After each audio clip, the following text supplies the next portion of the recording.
पप्पू यादव ने आज नामांकन कर लिया है, मगर वो कैसे लालू प्रसाद यादव के जाल में फंस गए हैं ये आज आपको बताएंगे। कांग्रेस पार्टी ने पप्पू यादव से हाथ क्यों खींच लिए, वही पार्टी जिसने अभी हाल में विलय कराया, फोटो खिंचवाई और अब साथ खड़ी नजर नहीं आ रही है, इसके पीछे की कहानी आपको बताएंगे। साथ ही नरेंद्र मोदी आज बिहार पहुंचे थे, जमुई पहुंचे थे और उस मंच पे चिराग पासवान थे और तमाम घटक दल के नेता थे, पर चिराग पासवान की पार्टी से 22 नेताओं ने इस्तीफा दे दिया है। तो इस फूट के बीच क्या नरेंद्र मोदी जमुई जिस सीट पर थे उसको चिराग पासवान के पाले में डाल पाएंगे, ये सब बातें आपको बताएंगे। और बात करने के लिए रोज की तरह हमारे साथ होंगे हमारे वरिष्ठ साथी पंकज जी। पंकज जी, बहुत बहुत स्वागत है आपका। धन्यवाद, थैंक यू। आज टाइमिंग ठीक रही है। पप्पू यादव, हर आदमी जानना चाहता है कि उनका मामला कहाँ पहुंचा, क्या फंस गया मामला, क्योंकि लोगों ने देखा कैसे उनका विलय होता है उनकी पार्टी का कांग्रेस में। लोगों ने माना पूर्णिया से तैयारी थी, उनको टिकट मिल जाएगा, लालू प्रसाद और तेजस्वी के साथ भी फोटो आई, मगर बात बन नहीं पाई। अंततः वो नामांकन कर रहे हैं, निर्दलीय कर रहे हैं और ताल ठोक दी है, कांग्रेस भी साथ नहीं है। तो क्या ये एक तरीके से योजनाबद्ध तरीके से लालू प्रसाद यादव के दिमाग में चल रहा था, क्या किसी स्ट्रेटजी के तहत हुआ कि पहले इनको लाएंगे फिर टिकट नहीं देंगे, और जो उन्होंने बनाया है इतने दिनों में, जो अपना व्यवहार बनाया है, सिस्टम बनाया है, उसको डेंट पहुंचा देंगे? देखिए, आपको बताएं, पप्पू रणनीति के तहत जरूर काम कर रहे थे, इसमें कोई शक नहीं है। और पप्पू 1 साल से काम कर रहे थे और पप्पू यादव को लग रहा था कि वो अपनी पत्नी के जरिए कांग्रेस में शामिल हो जाएंगे, इस मौके के इंतजार में थे। पप्पू यादव की बात प्रियंका गांधी से हो रही थी।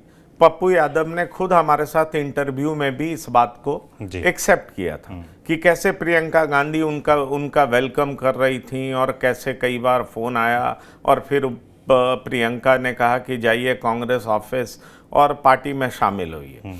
तो इस तरह की बात तो चल रही थी, लेकिन उससे ज़्यादा महत्वपूर्ण बात यह है कि ये पूरी डील तब फाइनल हुई थी जब राहुल गांधी की भारत जोड़ो न्याय यात्रा पूर्णिया पहुंची थी, सीमांचल पहुंची थी, और तब ये डील तय हो गया था।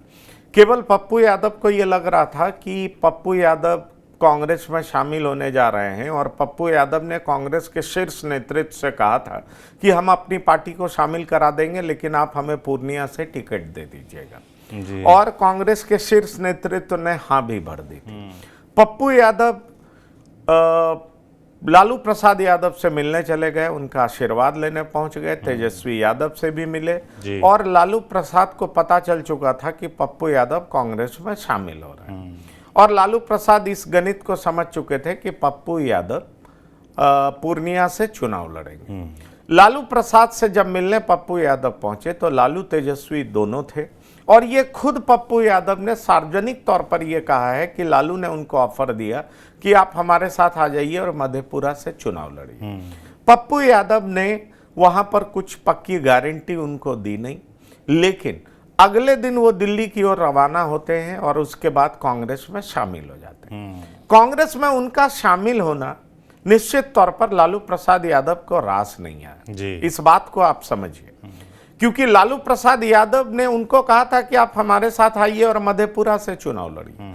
लालू प्रसाद यादव महागठबंधन में ऐसे किसी नेता को खड़े होते देखना नहीं चाहते हैं जो उनके बेटे के लिए चैलेंज पोज करे, इस बात को समझना बहुत जरूरी है। इसलिए कई बार जब मैं आपसे कहता हूं कि परिवारवाद किस तरीके से हावी है, मैं मानता हूं कि परिवारवाद सब पार्टी में है, लेकिन परिवारवाद किस तरीके से हावी है क्षेत्रीय दलों में, वो साफ दिखाई पड़ता है, क्योंकि क्षेत्रीय दल ये साफ तौर पर ऐसा करते हुए दिखाई पड़ते हैं कि उनका परिवार का दबदबा पार्टी में बना रहे, इसके लिए पार्टी का नुकसान हो तो भी मंजूर है। अब आप समझिए कि महागठबंधन की जीत के लिए पप्पू यादव तो बीमा भारती से मजबूत उम्मीदवार थे।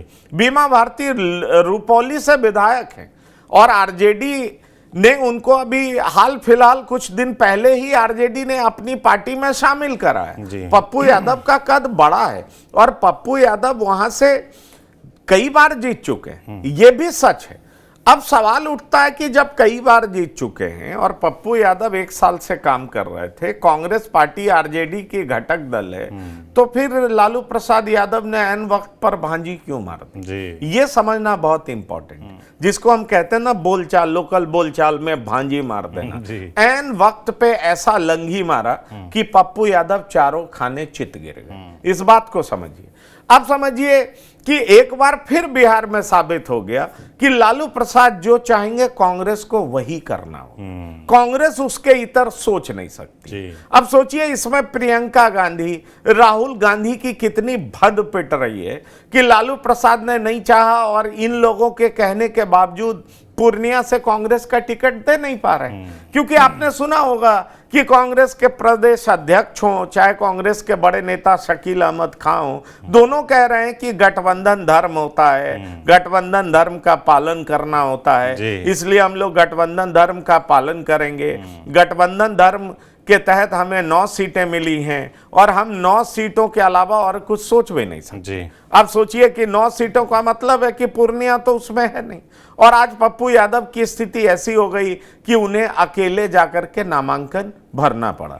वो पप्पू यादव भी एक रणनीति के तहत कांग्रेस का नाम ले रहे हैं, कांग्रेस को मजबूत करने की बात कर रहे हैं, महागठबंधन को मजबूत करने की बात कर रहे हैं, राहुल गांधी को पीएम बनाने की बात कर रहे हैं, क्योंकि इसमें पप्पू यादव की भी राजनीति छिपी हुई है। पप्पू यादव की राजनीति इस तरीके से छिपी हुई है कि महागठबंधन की वो बात नहीं करेंगे, राहुल गांधी को पीएम बनाने की बात नहीं करेंगे, तो आखिरकार 5 लाख जो मुसलमान वोटर है वो इनको कैसे वोट देंगे?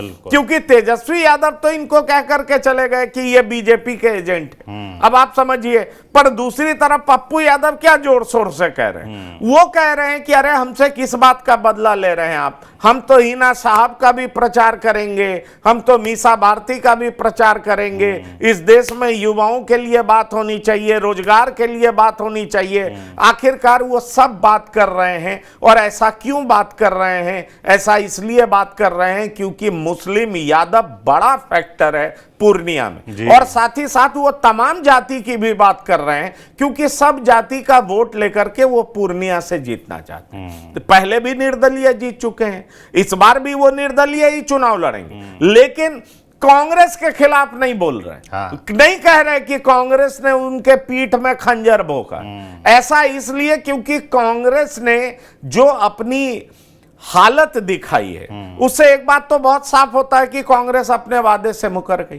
कांग्रेस लालू प्रसाद यादव के सामने सरेंडर हो गई। देखिए, अगर इस पूरी कहानी को आप समझेंगे तो आप ये समझिए कि कांग्रेस के सामने लालू प्रसाद ने ऐसी कड़ी शर्त रख दी जिस वजह से पप्पू यादव लालू प्रसाद के ट्रैप में फंस गए और कांग्रेस को सरेंडर करना पड़ा। कांग्रेस के पास कोई विकल्प नहीं बचा था। इसलिए प्रियंका गांधी द्वारा बोली हुई बातें, राहुल गांधी द्वारा दिया गया आश्वासन, सब बेकार साबित हुआ। और अब यह बात तो साबित हो गया है कि बिहार में कांग्रेस लालू प्रसाद यादव के हाथ में गिरवी, उनके सामने नतमस्तक है। जिसको लालू चाहेंगे उसी को टिकट मिलेगा, जिसका लालू प्रसाद विरोध कर देंगे उसको टिकट मिलने का कोई सवाल ही उत्पन्न नहीं होता है। ये इस बार ही नहीं हुआ, 2019 में भी हुआ था। कीर्ति झा आजाद जब बीजेपी से बगावत करके निकले थे और वो गए थे कांग्रेस का दामन थामने, कांग्रेस ने उनसे कहा था कि आपको दरभंगा से चुनाव लड़ा जाए।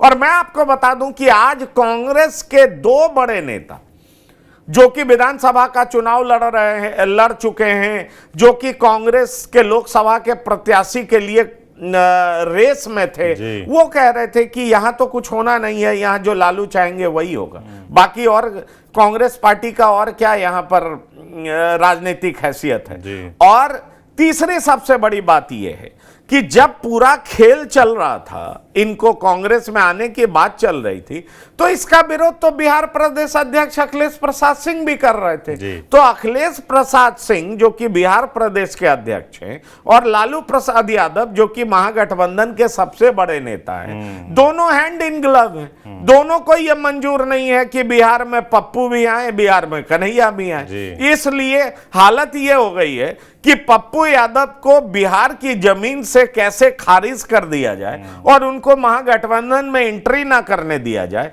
और लालू प्रसाद ये सोचते हैं कि कल को तेजस्वी के लिए ये चैलेंजर ना बन जाए और एक सीमांचल से और उस कोसी से एक बड़ा नेता ना बन जाए कि पप्पू यादव बड़ा नेता है, पूरे बिहार में घूमता है, आपदा विपदा में लोगों की मदद करता हुआ दिखाई देता है, एक नाम तो पप्पू यादव का है और यादव समाज से भी वो आते हैं। ऐसे में पप्पू यादव तेजस्वी यादव के सामने चैलेंजर ना हो, इसलिए उनको महागठबंधन में गहरी पैठ बनाने से कैसे लालू प्रसाद ने रोका है, इसकी एक बड़ी लंबी कहानी है सौरभ, जो कि मैं आपको बता सकता हूं। बिल्कुल, लगातार आप बता ही रहे हैं किस तरीके से लालू यादव का दिमाग काम किया और पप्पू यादव कांग्रेस में शामिल होने के बावजूद प्रत्याशी नहीं बन पाए और आज वो निर्दलीय नामांकन कर रहे हैं, चुनाव लड़ेंगे। नतीजे क्या होंगे वो तो जनता तय करेगी, मगर कांग्रेस का रोल भी पंकज जी इसमें देखने वाला है। कांग्रेस उनको बुलाती है, शामिल करा लेती है, दिल्ली कार्यालय में शामिल कराती है, नेशनल कार्यालय में शामिल कराती है, माहौल बनता है, नारेबाजी होती है, लौटते हैं, लोगों को लगता है टिकट मिल जाएगी लालू यादव, और बड़े बड़े शीर्ष नेतृत्व, मतलब प्रियंका गांधी से बातचीत, राहुल गांधी से बातचीत, इतने बड़े बड़े नेता प्रॉमिस कर रहे हैं और टिकट नहीं दिलवा पाते हैं। और अब जब वो निर्दलीय लड़ रहे हैं तो वहाँ भी पूरी तरीके से हाथ खींच लिए हैं। तो इसके पीछे आप क्या मानते हैं, क्या इससे कांग्रेस की जो बिहार यूनिट है या जो बिहार कांग्रेस है, वहाँ पर कांग्रेस के लेकर जो परसेप्शन है जनता के बीच भी, उसको डेंट लगेगा? देखिए, मैं आपको एक बात बहुत साफ बता दूं कि लालू प्रसाद यादव ने एक साफ शर्त रख दिया पप्पू को लेकर के जी। वो ये है कि या तो पप्पू को चुन लो या तो लालू को चुन लो। अब आप ये जान लीजिए, मैं बहुत बड़ी बात बताने जा रहा हूं, क्योंकि ये कहानी इस तरह की है कि जब पप्पू यादव प्रयासरत थे उस समय जेडीयू एनडीए का हिस्सा थी, तो लालू प्रसाद यादव को पप्पू यादव की जरूरत दिखाई नहीं पड़ रही थी और कांग्रेस को भी महसूस हो रहा था कि इस समय पप्पू यादव की क्या जरूरत है, क्योंकि उस समय महागठबंधन बहुत मजबूत दिखाई पड़ रही थी।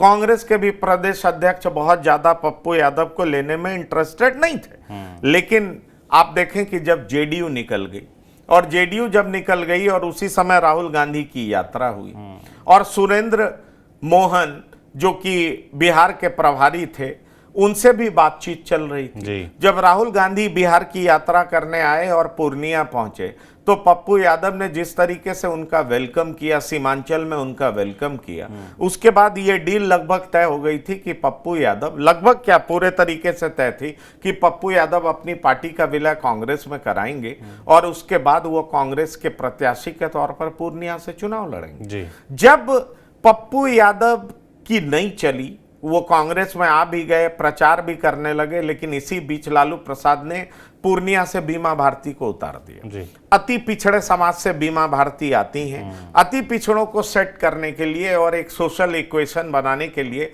लालू प्रसाद ने बीमा भारती को रुपौली से उतार दिया।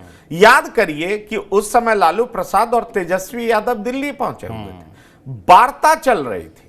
आपको याद होगा कि जिस तरीके से बड़े नेताओं के घर में वार्ता चल रही थी और इसी बीच पप्पू यादव का जब नाम तेजी से मीडिया से लेकर के कांग्रेस और आरजेडी के बीच वार्ता में उभर रही थी, तो लालू प्रसाद ने क्या किया, बीमा भारती को इशारा कर दिया और बीमा भारती ने सिंबल के साथ फोटो रिलीज कर दी। बीमा भारती ने यह डिक्लेयर कर दिया कि हमें तो सिंबल भी मिल चुका है। अब जब पप्पू यादव ने 2 तारीख को डिक्लेयर किया था कि वो 2 तारीख को नामांकन करेंगे, फिर भी पप्पू यादव को यह आस बंधाई जा रही थी कि लालू प्रसाद से कांग्रेस का शीर्ष नेतृत्व तो बात करेगा और उनको समझाएगा।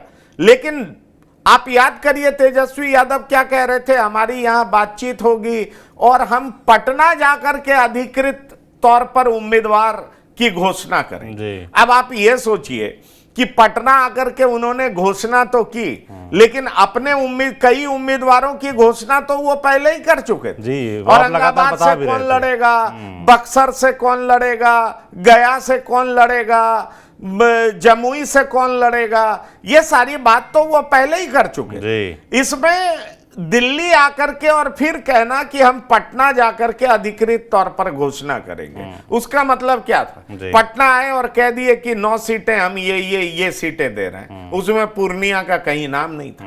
कांग्रेस ने फिर एक बार पप्पू से संपर्क साधा और कांग्रेस के शीर्ष नेतृत्व ने कहा कि हम बात कर रहे हैं, हम उनको समझाएंगे, आप धीरज रखिए। और पप्पू यादव ने इस बीच क्या फैसला लिया कि 2 के बदले 4 तारीख को वो नामांकन करेंगे। लेकिन क्या हुआ आप ये याद करिए, 2 के बदले 4 तारीख का डेट बढ़ा दिया गया, लेकिन लालू प्रसाद ने कांग्रेस की एक नहीं सुनी और तेजस्वी पहुंच गए पूर्णिया। और हाँ, और सुनिए जी, जब लालू प्रसाद से बहुत कहा जाने लगा तो लालू प्रसाद ने यह साफ कर दिया, कांग्रेस के सामने शर्त रखा कि या तो पप्पू को चुन लो या लालू को चुन लो। अब लालू को चुन लो मतलब आरजेडी को चुन लो, आरजेडी को चुन लो मतलब महागठबंधन में दरार, महागठबंधन में टूट। ऐसे में कांग्रेस के आगे कोई चॉइस ही नहीं बचा था। इसलिए पप्पू यादव आज नामांकन करने चले गए, लेकिन कांग्रेस लालू प्रसाद के सामने पूरे तरीके से सरेंडर कर गई। प्रियंका गांधी और राहुल गांधी की बातों का कोई महत्व तो नहीं रह गया। मजेदार बात ये देखिए कि ये सिर्फ पप्पू यादव के साथ नहीं हो रहा है, ये कन्हैया कुमार के साथ भी हो रहा है। आज मेरे पास जानकारी आई है कि कन्हैया महाराजगंज से नहीं लड़ेंगे। अच्छा, अब देखिए महाराजगंज से कौन उम्मीदवार होगा, तो महाराजगंज से उम्मीदवार अखिलेश प्रसाद सिंह के सुपुत्र आकाश सिंह होंगे। अच्छा, अब सोचिए परिवारवाद में जो पार्टी इस तरीके से फंसी हुई हो कि अपनी जीत हार को साइड करके अपने परिवार को आगे बढ़ाने में तुली हुई हो कि पार्टी हारे तो हारे लेकिन मेरा बेटा आगे रहे, तो आप समझ लीजिए कि परिवारवाद हावी है या नहीं है। ये सवाल तो बार बार उठता है ना कि परिवारवाद किस तरीके से जी। अब आप कोई कहे एनडीए से तुलना करना, ठीक है, एनडीए के भी कई पुत्र मैदान में हैं, लेकिन क्या एनडीए इस शर्त पर किसी को उतार दे रही है कि आप हारते रहिए, आप फलाने मंत्री के बेटे हैं, आप हारते रहिए फिर भी आपको टिकट मिलता रहेगा, आप कमजोर उम्मीदवार रहिए फिर भी आपको टिकट मिलता रहेगा। एनडीए में सबसे बड़ा फैक्टर क्या है? विनेबिलिटी। और यहां पर तो निश्चित तौर पर जो प्रोफेशनलिज्म एनडीए दिखाती है उसके सामने तो महागठबंधन में ऐसा दिखता नहीं है जी। वो साफ नजर आता है कि महागठबंधन किस तरीके से परिवारवाद की चपेट में अपना नुकसान स्वयं कर रहा है। एक बार फिर मैं क्लियर कर दूं कि ऐसा नहीं है कि एनडीए में परिवारवाद नहीं है। कई लोगों के सुपुत्र चुनाव लड़ रहे हैं, कई लोगों के रिश्तेदार चुनाव लड़ रहे हैं। एनडीए के घटक दल में तो चिराग पासवान के बहनों ही चुनाव लड़ रहे हैं और उनका भी विरोध हो रहा है। जमुई में जबरदस्त विरोध हो रहा है। सवाल कई पूछे जा रहे हैं कि आप नए प्रत्याशी को ला रहे हैं और उन कार्यकर्ताओं का क्या जो चिराग के लिए इतने सालों से पसीना बहा रहे हैं। ये बात पूछी जा रही है और चिराग के लिए ये इसका जवाब ढूंढना आसान नहीं हो रहा। इसी मुद्दे पर हम आने वाले हैं पंकज जी कि चिराग पासवान के लिए मुश्किलें अचानक से बढ़ गई हैं, खासतौर जमुई सीट को लेकर, जहां प्रधानमंत्री नरेंद्र मोदी खुद आज पहुंचे हुए थे, एक बड़ी जनसभा को संबोधित किया। वहां पर 22 लोगों के इस्तीफे हो गए हैं चिराग पासवान की पार्टी से। तो ऐसे में पहले तो इन इस्तीफों की कहानी मुझे बताइए और उसके अलावा फिर ये बताइए कि भाई प्रधानमंत्री नरेंद्र मोदी पहुंचे तो वहां उन तक भी बात पहुंची होगी, तो क्या इसको लेकर कुछ मैनेजमेंट हो पाया है? देखिए, जहां तक मैंने आपको कहा कि जितने छोटे दल हैं उसमें परिवारवाद उतना ही ज्यादा है। इस बात से कौन इनकार कर सकता है? इस बात से हिंदुस्तानी आवाम मोर्चा भी नहीं बचा हुआ है, वो भी एनडीए का घटक दल है। मैं कह तो रहा हूं और मैं ये भी कह रहा हूं कि इस बात से चिराग कहां बचे हुए हैं? चिराग ने अपने बहनों ही को उतारा है, उनका क्या पॉलिटिकल बैकग्राउंड?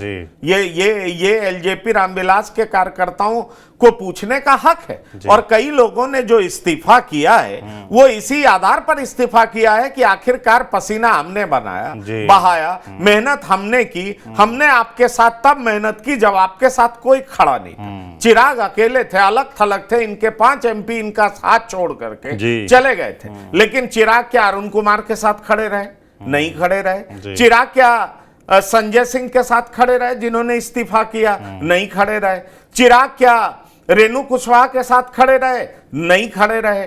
ऐसे कई लोग, 22 लोग हैं छोटे बड़े सांगठनिक तौर पर नेता जिन्होंने चिराग का साथ छोड़ दिया। ऐसे में सवाल उठता है कि चिराग ने अरुण भारती को उतारा है और आज प्रधानमंत्री वहां पर एक बड़ी सभा की है। वहां पर प्रधानमंत्री नरेंद्र मोदी भी मौजूद थे, वहां पर नीतीश कुमार भी मौजूद थे मुख्यमंत्री, वहां पर हिंदुस्तानी आवाम मोर्चा के जीतन राम मांझी भी मौजूद थे और उपेंद्र कुशवाहा भी मौजूद थे, तमाम लोग मौजूद थे, सम्राट चौधरी भी मौजूद थे, विजय सिन्हा भी मौजूद थे और कई सारे सांसद मौजूद जी। लेकिन एक सवाल जो एलजेपी रामविलास के भीतर से उठ खड़ा हुआ है कि भैया परिवारवाद के चक्कर में और साथ ही साथ नए उम्मीदवारों को आप ऐसा ढूंढ रहे हैं जिसकी वजह से तो अलायंस का तो मटिया मेट होगा ही, आपकी पार्टी भी उस तरीके का परफॉर्मेंस नहीं कर पाएगी जो पिछली बार कर पाई जी। सवाल उठ रहा है खगड़िया को लेकर के कि खगड़िया में आप राजेश वर्मा को ले आए। राजेश वर्मा के बारे में तो कहा जा सकता है कि वो राजनीति में नए हैं, वो एक बिजनेसमैन है, व्यापारी हैं, लेकिन उनको आप किसी भी तरीके से जातिगत खांचे में डाल करके देखें तो आप पाएंगे कि राजेश वर्मा उस तरीके से उतने मजबूत कंटेंडर नहीं बताए जा रहे हैं जिस तरीके से रेणु कुशवाहा वहां पर मजबूत जी। अब देखिए कुशवाहा का बड़ा वोट बैंक है वहां पर। अब सवाल उठता है कि कुशवाहा समाज अगर सीपीएम को वोट कर जाता है खगड़िया में तो निश्चित तौर पर एनडीए की हार होगी। ये हार एलजेपी रामविलास की नहीं होगी बल्कि एनडीए की हार होगी। अब रेणु कुशवाहा ने इस्तीफा भी दे दिया है, तो ऐसे में रेणु कुशवाहा तो अपनी पार्टी के खिलाफ ही काम करेंगी, कोई इनके पक्ष में तो वोट मांगेंगी नहीं। और साफ साफ दिख रहा है कि एक नए उम्मीदवार को भागलपुर से आपने खगड़िया उतार दिया, जिन्होंने खगड़िया के जनता के बीच में कभी काम नहीं किया है पहले, तो उनकी उम्मीदवारी को लेकर के कई सवाल खड़े हो रहे हैं। ऐसे में बड़ा सवाल ये उठता है कि चिराग अब जो कहें मेरी मजबूरी समझो, मेरे पास 5 ही सीटें थी, लेकिन चिराग दो बातों से तो साफ भागते हुए नजर आ रहे हैं। एक बात कि उन लोगों को कभी टिकट नहीं दूंगा जिन्होंने हमारे साथ धोखा किया था, तो धोखा करने वाली में से तो वीणा देवी भी थी जिनको वैशाली से आपने टिकट दे दिया। उनका क्या जो उस समय से आपके साथ हैं, जब आपके साथ कोई नहीं था, आपके साथ कदम से कदम मिला करके चल रहे थे, पसीना बहा रहे थे, आप अकेले सड़कों पर घूम रहे थे, कई जिलों में आपका दौरा हो रहा था और कार्यकर्ता आपको सर आंखों पर बिठा करके घूम रहे थे। लेकिन जब मलाई खाने की बारी आई तो आपने पंक्ति में उन लोगों को खड़ा कर दिया जो आपके साथ जिन्होंने कभी विद्रोह किया था, आपने उनको खड़ा कर दिया जो कभी आपके साथ सड़कों पर गर्मियों में, धूप में, छांव में कहीं आपके साथ खड़े नहीं थे जब आप अपनी सरजमीन तैयार कर रहे थे। तो आखिरकार उन लोगों का पूछने का, सवाल करने का हक तो बनता है, बिल्कुल। और उन लोगों ने ये सवाल किया है तो निश्चित तौर पर इसमें दम है। ऐसे में 22 लोगों का पार्टी छोड़ना कई तरह का सवाल उठाता है, लेकिन एनडीए के साथ प्लस पॉइंट क्या है कि एनडीए के पास तुरुप का इक्का, और तुरुप का इक्का है प्रधानमंत्री, जो खुद प्रधानमंत्री मोदी की गारंटी में बहुत सारी चीजें ऐसे छुप जाती हैं जिसको लेकर के जनता मोदी का चेहरा देखते हुए बहुत कुछ भूल जाती है। पर क्या ऐसा हो पाएगा? क्या सवाल ये है, क्या सिर्फ मोदी ही फैक्टर होंगे चुनाव में? यह भी देखना दिलचस्प होगा, क्योंकि मैं जमुई की बात करूं तो वहां कहा जा रहा है कि बेटी या दामाद, क्योंकि अर्चना रविदास वहां की बेटी है और ये जीजा जी हैं, ये चिराग के जीजा हैं, तो वहां पे ये तो लड़ाई चल रही है कि बेटी या जीजा जी। सवाल ये उठ रहा है, सवाल ये भी उठ रहा है स्थानीय या बाहरी, ये खगड़िया में लोग पूछ रहे हैं कि यहाँ के लोकल क्यों नहीं, आप बाहरी को क्यों लाए? पैसे वाले को आपने टिकट दे दिया और जिन्होंने खून पसीना से पार्टी को सींचा, बड़ा किया, उनको क्यों नहीं आपने टिकट दिया, क्यों इग्नोर किया?